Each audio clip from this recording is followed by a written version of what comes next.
Hey everyone, this is Hey. David Hi. Wolf from Sky Magazine, and I am talking with Craig, Raymond, and Rob from Apple TV Plus's new special, the Peanut Special. The big soapbox derby race is coming to town. The winning team gets a trophy and free pizza for a whole year. What do you think, Charlie Brown? Partners?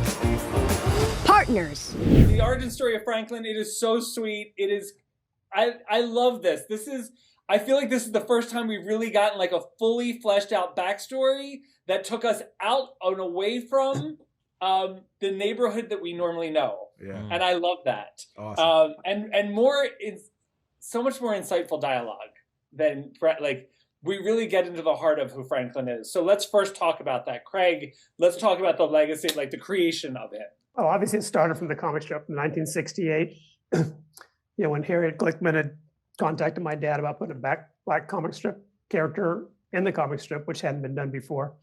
And he took it upon himself, and the flack he got from that was tremendous. A lot of backlash, a lot of nasty letters, editors threatening to pull the comic strip from their newspapers and so forth. So it was a moment. It was a moment that kind of fit the turmoil of 1968. We took upon that the challenge of bringing the beloved character, because Franklin is one of our most beloved characters in the comic strip.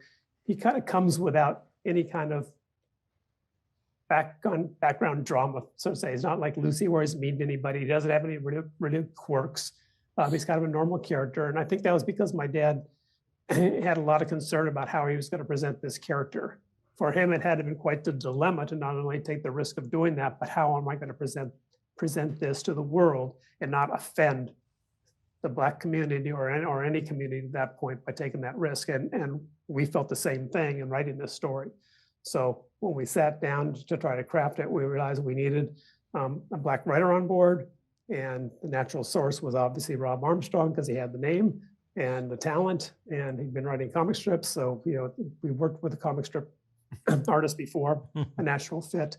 And from there, we just took off and told the story. We wanted to tell that story. We wanted to start with the beach ball rolling up to Franklin. And then from there, we crafted the story. We go back in time to where he came from, to them meeting, and then forming that relationship, and how relationships can be formed through the struggles of a normal life. So it really kind of condenses a life story into this one little plot, the things they go through, the turmoils up and down. And we were very proud. I wish my dad could have seen it. Yeah. And Rob, you have a special connection, obviously, to this character. Absolutely. So can you share with us what that is? Franklin carries my last name, and it was at the behest of my friend, Sparky Schultz. Charles Schultz went by the nickname Sparky. All his friends call him Sparky Schultz. And Sparky contacted me in 1994 and requested my permission to use Armstrong for Franklin's last name, to articulate it as quickly as I can how stunning this request was. Of course, I said I was honored, and the rest is sort of history, but I was only in the industry for a few years. I was only in the business for about 4.5 years.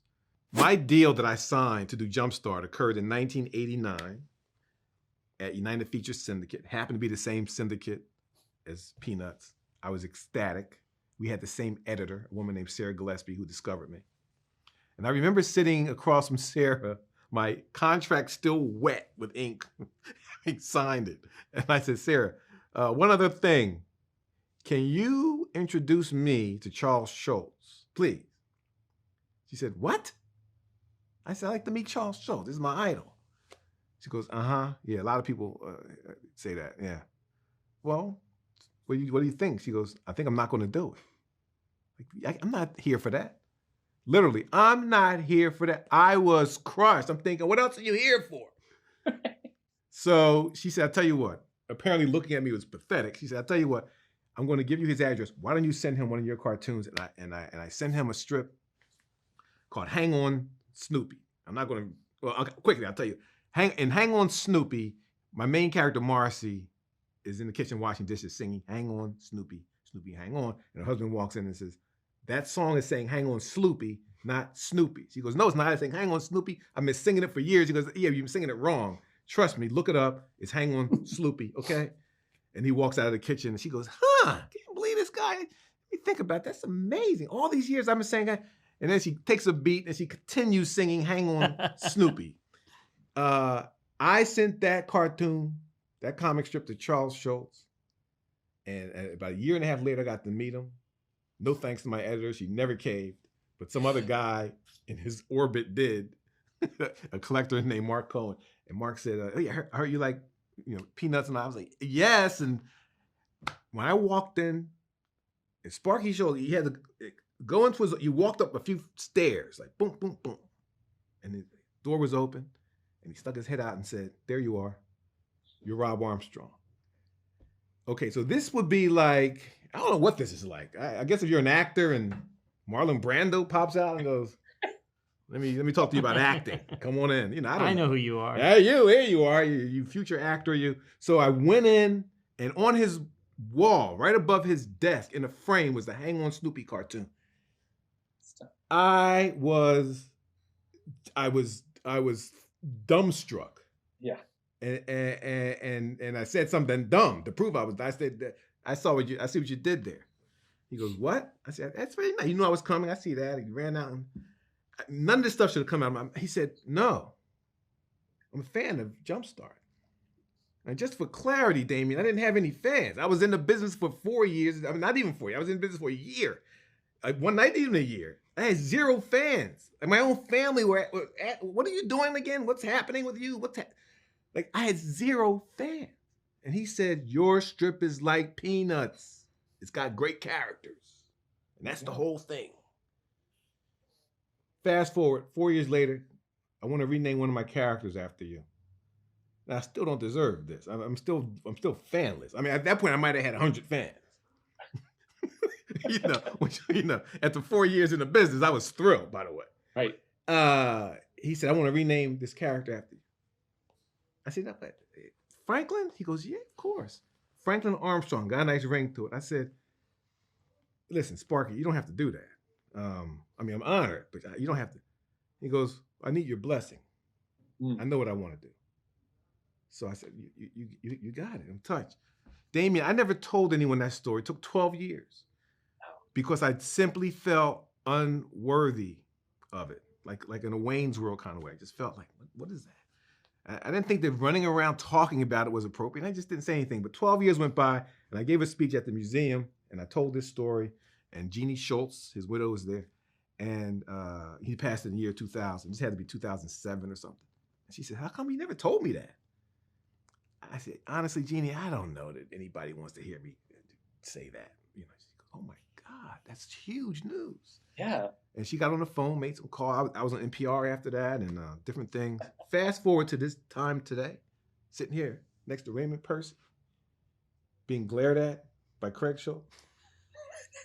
He's been doing this a lot, so I'm used to it. Yeah. I don't feel unworthy anymore. Yeah. I don't feel anything other than appreciative. I feel like purposeful. I think that this thing called Welcome Home Franklin is proof that I'm worthy. Yeah. I'm a part of something that I think is a masterpiece, man. Yeah. And it is. And it's been a long time coming. We've been celebrating him now, I think, since last summer, because Comic-Con, really built it out for him. But Raymond, What is it like getting to direct this? It's so lovely. It feels like a summer movie, like a movie set in the summer of like those long days and the friendships and how they form. There's like a Stand By Me without the body feeling to it. What were as you far going as we know, for? Yeah. That's kind of what I was going for. That this was like the late summer is kind of the feel of this, where it's like it's before school starts, so you don't have the easy thing of like you're in school, you're meeting people, you're kind of just floating out there and having to get to connect with people. I think that with this world, it's always been my goal to think of it like the way children see the world, which is slower. They don't have to run around and do as much. They can sit and watch the clouds go by. And it's easy for them. I try and I start getting impatient after a couple seconds, unless it's really windy. So I wanted to kind of capture that feeling. So like when they're in the garage working, that you could smell that garage. You've been there. You know what that feels like. You know, you know what it feels like at night. It's the soda bottles. Yeah. It's the soda bottles that got me. just the feeling of like taking those tops off. Yeah. Right. You know, just that the glass on metal, Yeah. you know. Mhm. So I think for me, like that's the goal, is like, because we're showing a friendship that is growing over, you know, almost real time, where they're working on something, and because you're working your guards down, you'll talk about deeper things. That it's those small things. So it's the small things in the environment too that like create those. They build up and they build up into something bigger.